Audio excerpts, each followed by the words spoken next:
Selon les chiffres du Programme des Nations Unies pour le développement publié il y a 2 ans, 7,8 milliards de personnes peuplaient la Terre.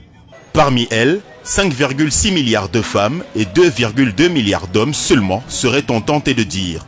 En 2019, le nombre de femmes sur notre planète était plus de 2 fois supérieur au nombre d'hommes, et ce ne sont pas les multiples décès enregistrés depuis l'apparition du Covid-19 qui ont rééquilibré la balance. On a l'habitude de dire que les chiffres ne mentent pas, et leur vérité concernant la pénurie d'hommes sur notre planète est implacable. Parmi les 2,2 milliards d'hommes que compte la Terre, 1 milliard d'entre eux sont déjà mariés, et sur le 1,2 milliard restant, 130 millions sont en prison et 70 millions sont atteints de maladies mentales, toujours selon les chiffres du Programme des Nations Unies pour le développement.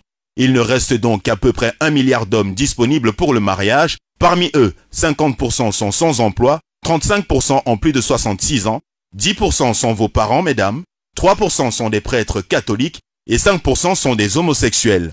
Une fois tous ces chiffres pris en compte, avoir un homme pour soi pourrait être assimilé à l'obtention du Saint Graal. Alors, mesdames, avant d'avoir un traitement ou une attitude désobligeante envers un homme, n'oubliez pas que ceux-ci sont de moins en moins nombreux et qu'il est de plus en plus difficile d'en avoir un en toute exclusivité.